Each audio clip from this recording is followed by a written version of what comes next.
Hello दोस्तों, कैसे आप सभी। उम्मीद करते हैं कि स्वस्थ होंगे, मस्त होंगे, व्यस्त होंगे। आज 1 नवंबर 2024 नए महीने की शुरुआत, शुक्रवार का दिन, हिंदी तिथि कार्तिक कृष्ण अमावस्या। और आइए बात करते हैं आज के मुख्य समाचार, बड़ी खबरें, देश और दुनिया का ताजा अपडेट लेकर हाजिर हो गए। आज का ये वीडियो भी हर रोज की तरह काफी ज्यादा महत्वपूर्ण होने वाला है। देश के अलग अलग राज्यों की ओर से, सरकारों की ओर से महत्वपूर्ण अपडेट जानेंगे। किसान भाइयों के लिए, कर्मचारियों के लिए, युवाओं के लिए, माताओं और बहनों के लिए काफी सारी महत्वपूर्ण और बड़ी खबरें हैं। पूरा वीडियो आप ध्यान से आखिर तक जरूर देखते रहिएगा, है ना। तो बिना टाइम विलंब के शुरुआत करते हैं आज की पहली बड़ी खबर। सबसे पहले तो आप सभी दोस्तों और मित्रों को एक बार फिर से दिवाली की ढेर सारी शुभकामनाएं, हार्दिक शुभकामनाएं, बहुत बहुत बधाइयां। 31 अक्टूबर को भी देश में कई जगहों पर दीपावली का त्योहार मनाया गया और आज 1 नवंबर को भी दीपावली मनाई जा रही है। वहीं प्रधानमंत्री नरेंद्र मोदी ने दिवाली पर देशवासियों को शुभकामना देते हुए कहा कि मां लक्ष्मी और भगवान श्री गणेश जी की कृपा से सबका कल्याण हो। पीएम मोदी ने दिवाली पर देशवासियों को शुभकामनाएं दी है, सुखमय और सौभाग्यपूर्ण जीवन की कामना की है। यानी दिवाली की रोशनी से देश जगमगा उठा है। कई पटाखों की धूम तो कई मंदिरों में पूजा पाठ। देश भर में दिवाली का त्योहार बड़े धूमधाम से मनाया जा रहा है। लोगों ने अपने घरों को रंग बिरंगी रोशनी से सजाया हुआ है। घरों और मंदिरों में मां लक्ष्मी और भगवान गणेश जी की पूजा अर्चना भी हो रही है। जम्मू कश्मीर से लेकर तमिलनाडु तक दिए जलाए गए। रक्षा मंत्री राजनाथ सिंह अरुणाचल प्रदेश के तवांग पहुंचे हैं। वे यहाँ जवानों के साथ दिवाली मना रहे हैं। Navy chief admiral Dinesh Tripathi Gujarat के पोरबंदर में नौसेना के सैनिकों के साथ त्योहार मना रहे हैं। पीएम मोदी ने 11वीं बार जवानों के बीच दीपावली मनाई। गुजरात के कच्छ पहुंचे। सबसे ज्यादा 4 बार जम्मू कश्मीर, 2 बार हिमाचल गए। पीएम मोदी गुजरात के कच्छ पहुंचे और यहाँ उन्होंने बीएसएफ, आर्मी, नेवी और एयरफोर्स के जवानों को मिठाई खिलाई। इससे पहले मोदी सरदार वल्लभ भाई पटेल की 149वीं जयंती और एकता दिवस के मौके पर गुजरात के केवड़िया पहुंचे थे। प्रधानमंत्री मोदी ने गुजरात के कच्छ में जवानों से कहा कि मैं आप सभी को और मां भारती की सेवा में तैनात देश के हर जवान को दीपावली की हार्दिक शुभकामनाएं देता हूं। इन शुभकामनाओं में आपके प्रति 140 करोड़ देशवासियों का कृतज्ञ भाव भी शामिल है और उनका आभार भी शामिल है। पीएम मोदी ने कहा कि मातृभूमि की सेवा का यह अवसर बड़े ही सौभाग्य से मिलता है और ये आसान नहीं है। ये मातृभूमि को सर्वस्व मानने वालों की साधना है और ये मां भारती के लाडलों और लाडलियों की तप और तपस्या है। पीएम मोदी ने सैनिकों से कहा कि आपकी ये अटल इच्छा शक्ति, आपका ये अथाह शौर्य, पराक्रम की पराकाष्ठा, देश जब आपको देखता है तो उसे सुरक्षा और शांति की गारंटी दिखाई देती है। दुनिया जब आपको देखती है तो उसे भारत की ताकत दिखाई देती है और दुश्मन जब आपको देखता है तो उसे बुरे मंसूबों का अंत दिखाई देता है और जब आप जोश में दहाड़ते हैं तो आतंक के आका कांप जाते हैं। साथ ही इस मौके पर पीएम मोदी ने कहा कि इस देश में ऐसी सरकार है जो देश की 1 इंच जमीन के साथ भी समझौता नहीं कर सकती। वहीं भारत चीन बॉर्डर पर सैनिकों ने एक दूसरे को मिठाई बांटी। रक्षा मंत्री बोले कि कोशिश होगी कि डिसएंगेजमेंट से आगे बढ़े, लेकिन इसमें वक्त लगेगा। यानी रक्षा मंत्री राजनाथ सिंह का भी बड़ा बयान सामने आया है। दोनों देशों की सेनाएं एलएसी से पीछे हट गई हैं। बात आगे बढ़ेगी, लेकिन फिलहाल इंतजार करना होगा। भारत बांग्लादेश सीमा पर बीएसएफ जवानों ने दिवाली मनाई। महिला सैनिक ने कहा कि यही हमारा परिवार है।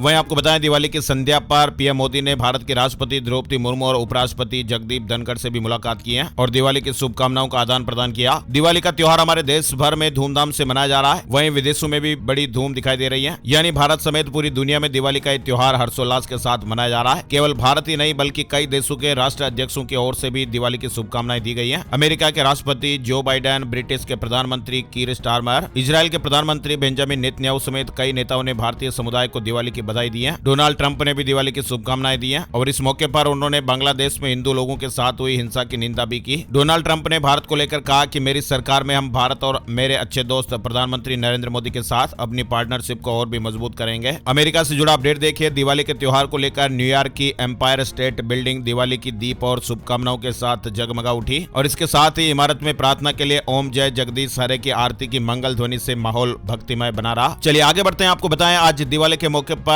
बाजार में मुहूर्त ट्रेडिंग 1 नवंबर को हो रही है। शाम 6 से 7 बजे तक शेयर मार्केट में कारोबार होगा। पिछले साल 8 करोड़ लोगों ने निवेश किया था। यानी भारतीय शेयर मार्केट में दिवाली के मौके पर मुहूर्त ट्रेडिंग की परंपरा रही है। वैसे तो स्टॉक मार्केट में, स्टॉक एक्सचेंज में आज छुट्टी होती है, लेकिन छुट्टी के दिन भी इसे विशेष तौर पर शाम के समय सिर्फ 1 घंटे के लिए खोला जाता है और इसे मुहूर्त ट्रेडिंग कहते हैं। और इसी अवसर पर आज स्टॉक मार्केट में, स्टॉक एक्सचेंज बीएसई और एनएसई पर 1 नवंबर 2024 यानी आज शुक्रवार को शाम 6 बजे से 7 बजे तक 1 घंटे का स्पेशल मुहूर्त ट्रेडिंग सेशन आयोजित होगा। वहीं आपको बताएं, आज 1 नवंबर का दिन है और जहां पर आज 1 नवंबर को दीपावली मनाई जाएगी उनके लिए भी शुभ मुहूर्त है। दिवाली लक्ष्मी पूजा का आज शुभ मुहूर्त इस प्रकार रहेगा। शाम 5:36 से 6:16 तक और दिवाली प्रदोष का लक्ष्मी पूजा मुहूर्त भी आप देख सकते हैं। शाम 5:36 से रात्रि 8:11 तक दिवाली लक्ष्मी पूजा शुभ मुहूर्त आप देख पा रहे हैं। 1 नवंबर 2024 को ये मुहूर्त रहेगा। चलिए आगे बढ़ते हैं। बड़ी खबर देखिए, पिछले कुछ सालों से दिवाली और धनतेरस पर चाइनीज प्रोडक्ट की डिमांड भारतीय बाजारों में लगातार घटती जा रही है। खास करके डेकोरेटिंग आइटम की बिक्री पहले के मुकाबले काफी घटी है। डिमांड कम होने से आयात भी कम हो रहा है, जिससे घरेलू सामानों की बिक्री बढ़ रही है। दरअसल हमारे देश में प्रधानमंत्री नरेंद्र मोदी जी के वोकल फॉर लोकल अभियान का असर दिखाई दे रहा है और चाइनीज सामानों की बिक्री लगातार घट रही है। और दिवाली पर दिल्ली की हवा बहुत ही खराब है। आतिशबाजी के कारण AQI और गंभीर श्रेणी में पहुंचने की आशंका है। वैसे तो राजधानी दिल्ली में त्योहारों के मौके पर सुप्रीम कोर्ट के आदेश के मुताबिक पटाखों पर बैन रहता है। हालांकि इसके बावजूद दिल्ली में खूब आतिशबाजी देखने को मिलती है। बड़े पैमाने पर पटाखे जलाए गए और जलाए जाते हैं। आलम यह है कि एयर क्वालिटी इंडेक्स गंभीर श्रेणी में पहुंच गया और इससे स्वास्थ्य संबंधी समस्याओं का खतरा भी बढ़ा है। काफी सारी मीडिया रिपोर्ट्स और खबरों में अपडेट आ रहा है कि दिवाली के मौके पर दिल्ली में खूब आतिशबाजी हुई है, बड़े पैमाने पर पटाखे फोड़े गए हैं और इसकी वजह से अब राजधानी की आबोहवा बेहद गंभीर हो गई है। साथ ही एक और बड़ा अपडेट आपको बताते हैं। आज 1 नवंबर 2024 का दिन है और हर महीने की तरह ही इस महीने में भी कई नियमों में बदलाव होने वाला है। क्रेडिट कार्ड, ट्रेन टिकट नियम, bank FD, LPG gas cylinder के प्राइस, मतलब कई बड़े बदलाव और नए नियम भी लागू होने वाले हैं। 1 नवंबर से देश में लागू होने वाले नए नियम, बड़े बदलाव के बारे में सबसे बड़ा अपडेट आपको बताएं। स्टेट बैंक ऑफ इंडिया यानी SBI बैंक की सब्सिडरी SBI कार्ड 1 नवंबर से बड़ा बदलाव लागू कर रहा है, जो कि इसके क्रेडिट कार्ड से जुड़ा हुआ है। यूटिलिटी बिल पेमेंट्स और फाइनेंस चार्जेस से जुड़ा हुआ अपडेट आपको देखने को मिलेगा। यानी आज 1 नवंबर से अनसिक्योर्ड SBI क्रेडिट कार्ड पर अब हर महीने ₹3.75 से फाइनेंस चार्ज देना होगा और इसके अलावा बिजली, पानी, LPG गैस समेत अन्य यूटिलिटी सर्विसेज में 50,000 रुपए से अधिक पेमेंट करने पर 1% एक्स्ट्रा चार्ज लगेगा। साथ ही आपको बताएं, RBI ने घरेलू मनी ट्रांसफर यानी DMT के लिए नए नियमों का ऐलान किया है, जो कि आज 1 नवंबर 2024 से लागू हो जाएंगे और इन नियमों का उद्देश्य रहेगा कि धोखाधड़ी के लिए बैंकिंग चैनलों के दुरुपयोग को रोकना है। सबसे बड़ा अपडेट देखने को मिलेगा आज ट्रेन टिकट में बदलाव। भारतीय रेलवे की train ticket advance reservation period यानी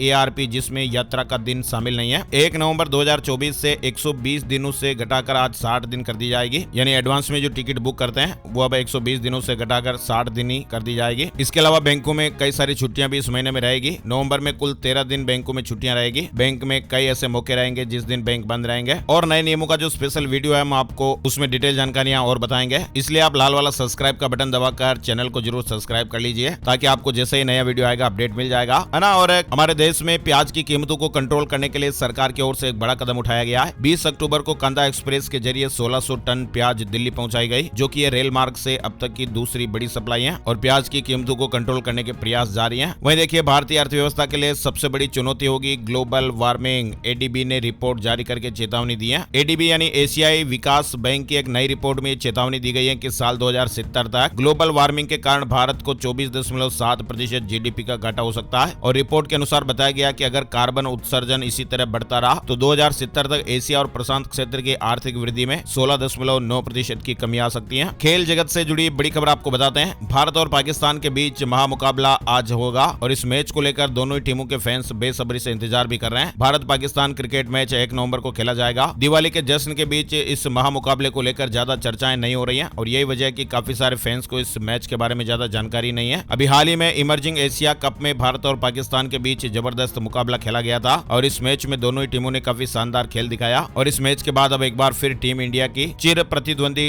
पाकिस्तानी टीम से टक्कर होने जा रही है। यानी भारत पाकिस्तान के बीच आज 1 नवंबर को खेला जाने वाला है महामुकाबला। भारतीय समय के अनुसार सुबह 11:30 बजे मैच शुरू हो जाएगा। बड़ी खबर देखिए, कनाडा छोड़ भारत लौट रहे स्टूडेंट, तेजी से बढ़ रहा रिवर्स इमिग्रेशन। कनाडा और भारत के बीच हालिया तनाव के बावजूद कई पंजाबी मूल के लोग कनाडा छोड़कर वापस भारत आ रहे हैं और देश के विकास में योगदान दे रहे हैं। वहीं आपको बताएं, IPL की रिटेंशन लिस्ट जारी हो गई है। IPL के मेगा ऑक्शन 2024 के लिए सभी 10 टीमों ने प्लेयर्स के रिटेंशन की लिस्ट जारी कर दी है। 5 बार की चैंपियन चेन्नई सुपर किंग्स ने 5 प्लेयर्स को रिटेन किया है। पूर्व कप्तान MS धोनी बतौर अनकैप्ड खिलाड़ी चेन्नई की ओर से खेलेंगे। वहीं दिल्ली कैपिटल ने कप्तान ऋषभ पंत को रिलीज कर दिया है और अब वो ऑक्शन में उतरेंगे। और महाराष्ट्र के डिप्टी CM देवेंद्र फडणवीस ने माना कि महाराष्ट्र विधानसभा में इस बार बागी उम्मीदवारों की संख्या बहुत अधिक है और ये समस्या हर पार्टी में, हमें उन्हें मनाना होगा।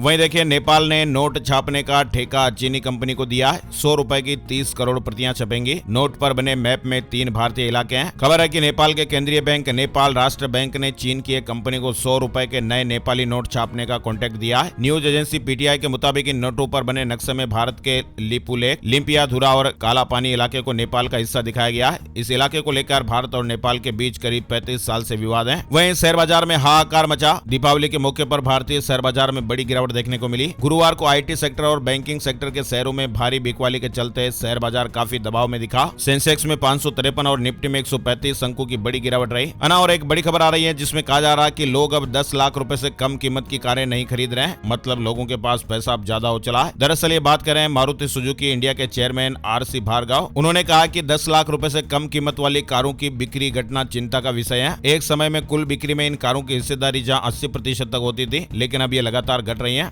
महंगी गाड़ियों में ग्रोथ दिख रही है। मारुति सुजुकी ने चिंता जताई है। बैंक लोन से जुड़ी बड़ी खबर आ रही है। बैंक से लोन लेकर नहीं चुकाने वालों की अब खैर नहीं, यानी बैंकों से लोन लेकर नहीं चुकाने वालों पर सख्ती बढ़ गई है। ईडी लोन नहीं चुकाने वाले की संपत्ति कुर्क कर बैंकों को लौटा रहा है। और राहुल गांधी 6 नवंबर से महाराष्ट्र में इलेक्शन कैंपेन शुरू करेंगे। मुंबई में विपक्ष कॉमन गारंटी जारी करेगा। कांग्रेस सांसद राहुल गांधी 6 नवंबर से महाराष्ट्र में विपक्षी खेमे के चुनाव प्रचार की कमान संभालेंगे। साथ ही इस दिन वे मुंबई में महाविकास अघाड़ी एमवीए की एक संयुक्त रैली में भी शामिल होंगे। वहीं बारामती में मीडिया से बातचीत में शरद पवार ने कहा कि 6 नवंबर को मुंबई से विपक्ष का चुनाव अभियान शुरू होगा। एमवीए लोगों का समर्थन हासिल करने के लिए कॉमन मिनिमम प्रोग्राम भी जारी करेगा। महाविकास अघाड़ी मिलकर एक घोषणा पत्र के साथ वोटर्स के बीच जाएंगे ताकि हमें ज्यादा से ज्यादा लोगों का समर्थन और मदद मिल सके। वहीं देखिए छत्तीसगढ़ में था रावण के पिता ऋषि विश्रवा का आश्रम और उन्हीं के नाम पर विश्रामपुर। खबर है कि छत्तीसगढ़ में भगवान राम ने अपने वनवास का सबसे लंबा समय बिताया था और इसे लेकर राज्य सरकार राम वन गमन पथ परियोजना पर भी काम कर रही है। अब राम वन गमन शोध संस्थान ने प्रदेश में रावण से जुड़े साक्ष्य मिलने का दावा किया है। वहीं देखिए नीट एग्जाम में 6 बड़े बदलावों की सिफारिश की गई है। साल में 2 बार परीक्षा, क्वेश्चन पेपर ऑनलाइन भेजा जाए, आंसर्स ऑफलाइन दर्ज हो। इसरो के चीफ रह चुके डॉक्टर के राधाकृष्णन की अगुवाई वाली एक कमेटी ने नीट की परीक्षा करवाने में कुछ बड़े बदलावों की सिफारिश की है।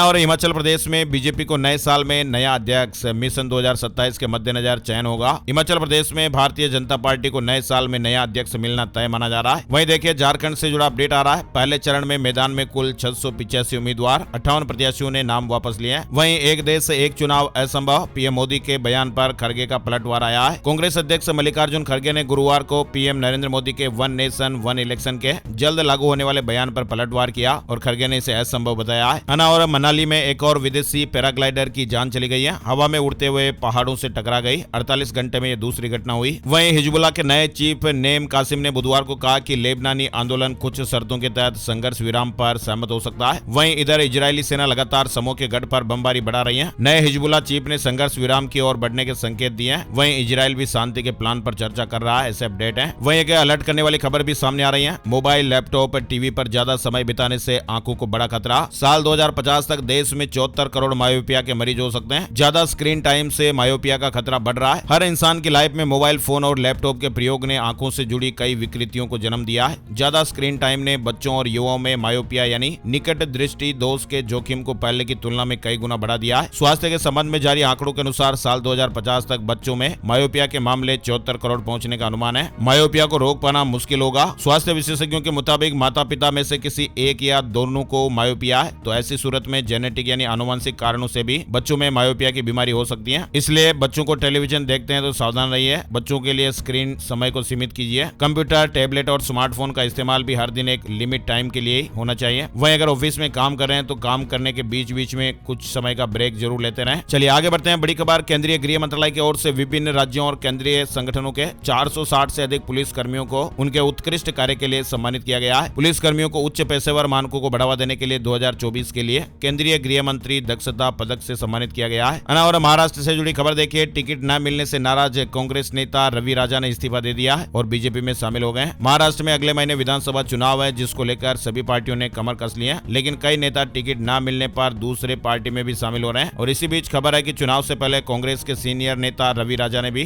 पार्टी से इस्तीफा दे दिया है। उन्होंने आरोप लगाया कि कांग्रेस ने उनकी सेवा का सम्मान नहीं किया, इसलिए उन्होंने ये फैसला लिया और अब वे बीजेपी में शामिल हो गए। वहीं दिल्ली में बीजेपी को झटका लगा है। पूर्व विधायक ब्रह्म सिंह तंवर अपनी टीम के साथ आम आदमी पार्टी में शामिल हो गए। वहीं दिल्ली में पर्यटन को बढ़ावा देने के लिए दिल्ली एयरपोर्ट के पास एरो सिटी में रेस्टोरेंट और फूड आउटलेट सब 24 घंटे खुले रहेंगे। मुख्यमंत्री आतिशी से मंजूरी मिल गई है। साथ ही एक बड़ी खबर आ रही है। उत्तर प्रदेश की इलाहाबाद हाईकोर्ट ने पति की याचिका पर सुनवाई करते हुए पत्नी को अंतरिम गुजारा भत्ता देने के फैमिली कोर्ट के आदेश पर रोक लगा दी है। इलाहाबाद हाईकोर्ट ने अपने आदेश में कहा कि सीआरपीसी की धारा 125(4) के तहत यदि पति की ओर से पत्नी पर व्यभिचार में लिप्त रहने का आरोप है तो परिवार अदालत पहले इस मुद्दे को तय करेगी और निष्कर्ष के बाद ही गुजारा भत्ता देने का आदेश दे सकती है। हरियाणा से जुड़ी बड़ी खबर आ रही है। हरियाणा के नए मुख्य सचिव विवेक जोशी होंगे। 31 अक्टूबर को मुख्य सचिव TVSN प्रसाद सेवानिवृत्त हो गए। नए मुख्य सचिव विवेक जोशी आज 1 नवंबर को कार्यभार संभाल सकते हैं, ऐसे अपडेट है। और फिलिस्तीन के लिए बड़ा कदम उठाने जा रहा सऊदी अरब 11 नवंबर को मुस्लिम मुल्कों के साथ एक महत्वपूर्ण बैठक होने वाली है। सऊदी अरब ने आजाद फिलिस्तीन की स्थापना के लिए इजराइल पर दबाव बनाना शुरू कर दिया है। और वैश्विक व्यापार में ब्रिक्स देशों की भागीदारी बढ़ रही है। G7 राष्ट्रों के बजाय समूह का दबदबा बहुत ज्यादा बढ़ रहा है, यानी भारत और चीन का वैश्विक व्यापार में प्रभाव बढ़ रहा है और इससे G7 देशों के बजाय ब्रिक्स समूह को महत्व बढ़ रहा है। EY इंडिया की भी हालिया एक रिपोर्ट में इस तरह की बात सामने आई है।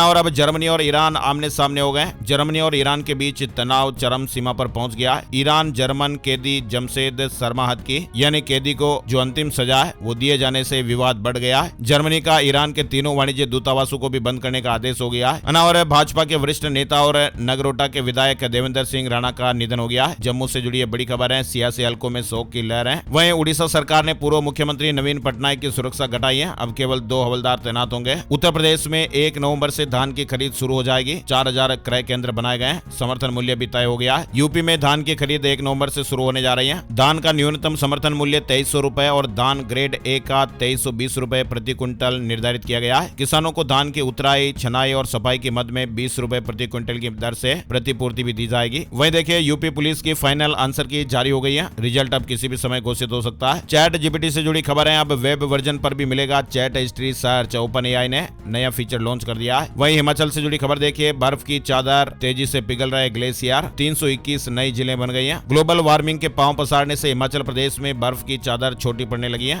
सतलुज, रावी, ब्यास और चिनाब बेसिन के निचले क्षेत्रों में बर्फ की यह चादर 10.02% तक सिकुड़ गई है। जंगलों में आग, पर्यटन स्थलों पर क्षमता से अधिक वाहन और वायु प्रदूषण से तापमान बढ़ रहा है। ग्लेशियर तेजी से पिघल रहे हैं और हिमालय के ऊंचाई वाले क्षेत्रों में लगातार नई जिलें बन रही हैं। बड़ी खबर आ रही है। भारतीय मानक ब्यूरो की ओर से उत्पादों की शुद्धता को लेकर BIS मोबाइल केयर ऐप के बारे में जानकारी साझा की गई है। कहा गया कि जब भी आप ये ऐप डाउनलोड करें तो प्ले स्टोर से ही आप डाउनलोड करें। कोई लिंक वगैरह आते हैं तो उनसे डाउनलोड ना करें। BIS केयर ऐप जहां आप उत्पादों की शुद्धता की जांच कर सकते हैं। किसान भाइयों को भी इसका लाभ मिलेगा। और हिमाचल वालों के लिए एक और गुड न्यूज आ रही है। कांगड़ा में देश का पहला IGBC प्रमाणित चिड़ियाघर बनने वाला है। मुख्यमंत्री सुखविंदर सिंह सुक्खू ने कहा कि कांगड़ा जिले के देहरा विधानसभा क्षेत्र में बनखंडी में बनने वाला दुर्गेश अरण्य प्राणी उद्यान भारत का पहला चिड़ियाघर होगा, जिसे सतत और पर्यावरण अनुकूल नवाचार के लिए इंडियन ग्रीन बिल्डिंग काउंसिल यानी IGBC से प्रमाणन प्राप्त होगा। पर्यटन गतिविधियों को बढ़ावा भी मिलेगा। उत्तराखंड से एक बड़ी खबर आ रही है। उत्तराखंड में भूजल और जल स्रोतों से पानी के व्यावसायिक उपयोग पर जल मूल्य वसूली को अब SOP बनाई जा रही है और इसके लिए सिंचाई विभाग के अंतर्गत एक कमेटी भी गठित हो गई है। उत्तराखंड के किसान भाइयों के लिए अच्छी खबर आ रही है। अब हर हाल में अच्छी उपज देंगे गेहूं के बीज।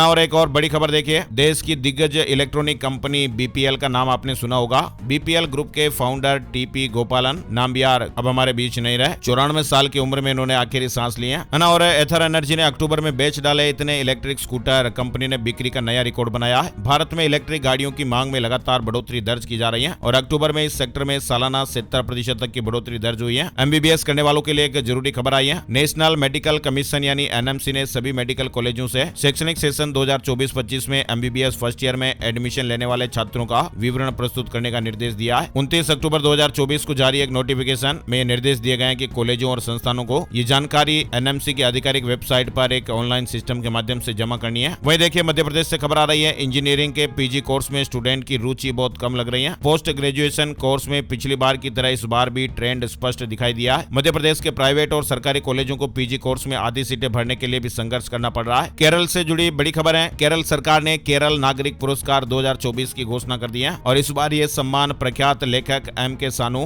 और इसरो के अध्यक्ष S सोमनाथ और क्रिकेटर संजू सैमसन को भी दिया जाएगा। इस पुरस्कार के लिए इस बार 8 हस्तियों का चयन किया गया है। वहीं राजस्थान में भी सियासी पारा चढ़ने वाला है। उपचुनाव के प्रचार में बीजेपी और कांग्रेस के दिग्गज ताकत झोंकने वाले हैं। राजस्थान की 7 विधानसभा सीटों पर होने वाले विधानसभा उपचुनाव को लेकर सियासी पारा चढ़ने वाला है। बीजेपी और कांग्रेस के स्टार प्रचारक 2 नवंबर के बाद से प्रचार में ताकत झोंकने वाले हैं। वहीं एक और बड़ी खबर देख पा रहे हैं आप। भारतीय जनता पार्टी यानी बीजेपी के सबसे पुराने कार्यकर्ता भुलाई भाई का निधन हो गया है। उन्होंने 111 साल की उम्र में अंतिम सांस ली। वही दोस्तों अब आपको एक और बड़ी हैरान करने वाली एक खबर बताते हैं। अक्सर आप किराए के बारे में जानकारी सुनते होंगे कि फलाने मकान किराए ले लिया, गाड़ी किराए ले ली, लेकिन आपको बताएं आप एक पूरे देश को भी किराए पर ले सकते हैं। यानी आपने होटल के कमरे किराए पर लेने के बारे में सुना होगा, लेकिन आपको बताते हैं कि आप एक पूरा देश भी किराए पर ले सकते हैं। आपको सुनने में बहुत ही अचरज यानी हैरानी भरा लग रहा होगा, लेकिन ये सच है। दुनिया में एक देश ऐसा भी है जिसे किराए पर लिया जा सकता है और इस देश देश का नाम है लिंक्टेनस्टाइन, जो कि स्विट्जरलैंड और ऑस्ट्रिया के बीच में है। $70,000 में आप एक दिन के लिए इसे किराए पर ले सकते हैं। यहाँ की सरकार ने साल 2010 में इस देश को किराए पर देने का फैसला किया था और यहाँ तक कि आप यहाँ किसी गांव को भी किराए पर ले सकते हैं। वैसे आपको बताएं, लिंक्टेनस्टाइन में जाने का सबसे अच्छा समय गर्मियों के मौसम में होता है और उस समय वहाँ का मौसम सुहावना रहता है ना। और यूपी उपचुनाव से जुड़ी खबर है, 5 उम्मीदवारों ने नाम वापस लिए। अब 9 सीटों पर तस्वीर करीब करीब साफ होने लगी है। उत्तर प्रदेश की 9 विधानसभा सीटों पर 13 नवंबर को होने वाले उपचुनाव के लिए 5 उम्मीदवारों ने अपना नामांकन वापस ले लिया और इसके बाद अब 90 उम्मीदवार मैदान में है। और एनटीए से जुड़ी खबर आ रही है, एनटीए में नियमित कर्मचारियों की भर्ती की राधाकृष्णन समिति ने सिफारिश की है और अब समिति ने अपनी पहली रिपोर्ट भी सरकार को सौंप दी है। गेट परीक्षा के लिए सुधार विंडो खुली हुई है। आवेदन पत्र में अगर कोई गलतियां वगैरह रह गई हैं तो उन्हें आप सुधार सकते हैं। आईबीपीएस एसओ प्रारंभिक परीक्षा के लिए एडमिशन कार्ड जारी हो गए। आईबीपीएस ने एडमिट कार्ड जारी कर दिया है। प्रारंभिक परीक्षा 9 नवंबर को आयोजित होने वाली है। आगे अभी और भी बड़ी खबरें आएगी, उससे पहले आपको एक और जरूरी अपडेट बताते हैं। माता पिता का ध्यान नहीं रखा तो सजा देती है भारत के इस राज्य की सरकार। एक बड़ी खबर है, माँ बाप को दुख देना और उन्हें परेशान करना आपके लिए मुसीबत खड़ी कर सकता है, क्योंकि बिहार सरकार माँ बाप के साथ दुर्व्यवहार करने वालों को सीधा जेल भेज देती है। दरअसल बिहार के मुख्यमंत्री नीतीश कुमार साल 2019 में इस कानून को लेकर आए थे, जिसमें अपने बच्चों को अच्छा परिवेश देने वाले माता पिता को भी अच्छा परिवेश देना बच्चों का कर्तव्य माना गया था।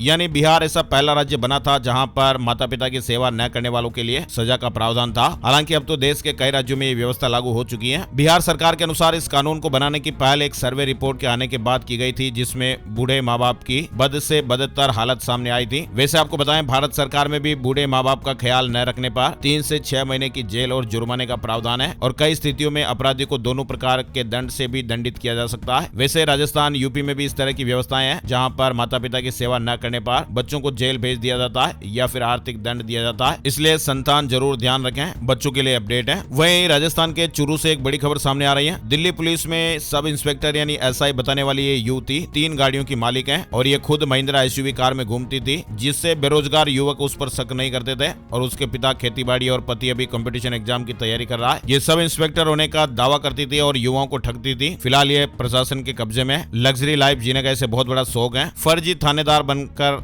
बेरोजगार युवाओं को ठगने का काम और आखिरकार दिल्ली पुलिस में हेड कांस्टेबल लगाने के नाम पर इसने 12,93,000 रुपए ठगे थे और इसी मामले में पकड़ी गई। बड़ी खबर देखिए राजस्थान से जुड़ी हुई। सीएम ने दीपावली के बधाई संदेश में सरकार की उपलब्धियां गिनाई है। वीडियो में एमएसपी और पेंशन बढ़ाने के साथ साथ विकसित राजस्थान के विजन को भी दिखाया गया। जयपुर से वाराणसी और अमृतसर की सीधी फ्लाइट अहमदाबाद के लिए नई उड़ान 15 नवंबर से संचालन शुरू होगा। यानी जयपुर से वाराणसी और अमृतसर के लिए पहली बार सीधी फ्लाइट सेवा शुरू होने वाली है। स्पाइस जेट एयरलाइंस 15 नवंबर से रोजाना इनका संचालन शुरू करने जा रही है और इसके साथ ही स्पाइस जेट जयपुर से अहमदाबाद के लिए भी नई फ्लाइट शुरू कर रही है। तीनों फ्लाइट का किराया 2600 रुपए से शुरू होगा। वहीं राजस्थान हाईकोर्ट ने एसएमएस हॉस्पिटल में कार्यरत संविदा कर्मचारियों को हटाने पर फिलहाल रोक लगा दी है। राजस्थान में आज 1 नवंबर को सार्वजनिक अवकाश रहेगा। वहीं आपको बताएं, कार्तिक महीने की अमावस्या को 14 साल के वनवास के बाद भगवान राम, सीता और लक्ष्मण के साथ अयोध्या लौटे थे और उसी खास दिन को हम दीपावली के रूप में मनाते हैं। लेकिन आपको बताएं कि भगवान राम के वनवास काल का अजमेर के पुष्कर से भी खास संबंध है। पद्म पुराण में यह वर्णन है कि भगवान राम वनवास के दौरान पिता दशरथ का श्राद्ध करने आए थे और इसके बाद श्रीलंका में विभीषण से मुलाकात कर लौटते हुए भी पुष्कर में रुके थे और ब्रह्मा जी की स्तुति की थी। वहीं राजस्थान में सफाई कर्मचारी भर्ती को लेकर फिर से विवाद शुरू हुआ है। श्रमिक संगठनों ने आवेदन तारीख आगे बढ़ाने की मांग की है। मंत्री जी ने कहा कि 6 नवंबर को फैसला करेंगे। राजस्थान में डेंगू के मामले 10,000 के पार हो गए। जयपुर जिला बना डेंगू का कैपिटल। बाड़मेर में मलेरिया। वहीं जयपुर में 20 करोड़ रुपए की जमीन का फर्जी पट्टा बनाया। 6 अधिकारियों और कर्मचारियों के खिलाफ मामला दर्ज हो गया है। बेचने की कोशिश कर रहे थे। वहीं मध्य प्रदेश के देवास से एक बड़ी खबर सामने आ रही है। दूल्हे के साथ खूब नाची दुल्हन, 3 दिन बाद रप्पू चक्कर हो गई। वो तो ठीक है कि समय रहते लड़के वालों ने उसे पकड़ लिया। देवास का 38 साल का युवक, लंबे समय से परिवार वाले उसके लिए लड़की तलाश रहे थे और वो खुद भी अपनी शादी के लिए काफी कोशिशें कर रहा था। दोस्तों, रिश्तेदार और परिचितों से उसने रिश्ते की बात कहीं चलाने को कहा था और एक दिन अचानक से कुछ रिश्तेदार मिले। 26 साल की अच्छी लड़की बताई। शादी की तैयारियां हो गई, शादी भी हो गई, लेकिन 3 दिन बाद ही लड़की ज्वेलरी लेकर घर से भागने लगी और ये दूल्हे साहब उस लड़की के साथ डांस कर रहे हैं। इसलिए रिश्ते वगैरह बनाते समय भी आप जरूर सावधान रहें। आजकल तो बहुत सारे एजेंट, दलाल, ना जाने कैसे कैसे लोग जो आपको फंसा सकते हैं, तो चौकने और थोड़े अलर्ट रहें, है ना। और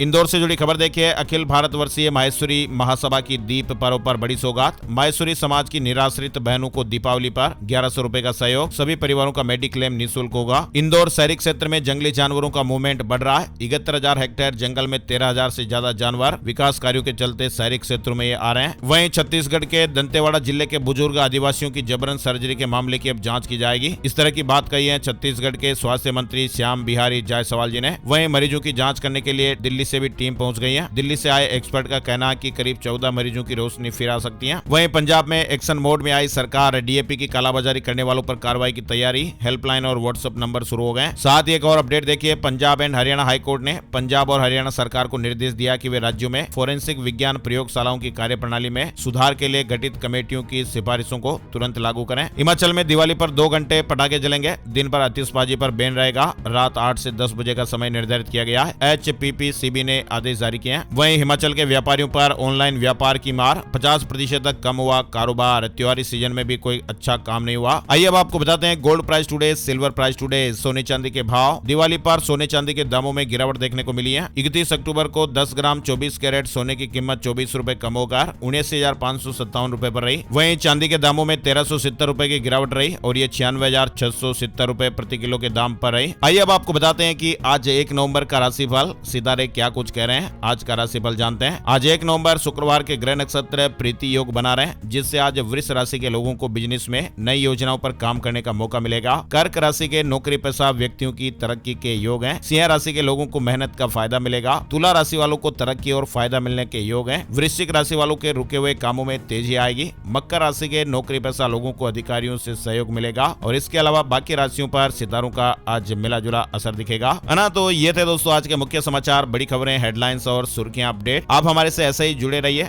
इस वीडियो को लाल बटन दबाकर सब्सक्राइब कर लीजिए और इस वीडियो को अपने यार दोस्तों, मित्रों और जान पहचान वालों के साथ भी फेसबुक और व्हाट्सएप पर जरूर शेयर कर दीजिए, ताकि आपका MSG भाई आप लोगों के लिए हर रोज ऐसी मेहनत करता रहे और अपडेट्स लाता रहे। मोटिवेशन के लिए लाइक और शेयर तो दोस्तों जरूर बनता है ना। तो एक और नई जानकारी और नए वीडियो में फिर मिलते हैं। तब तक के लिए जय श्री राम, जय हनुमान।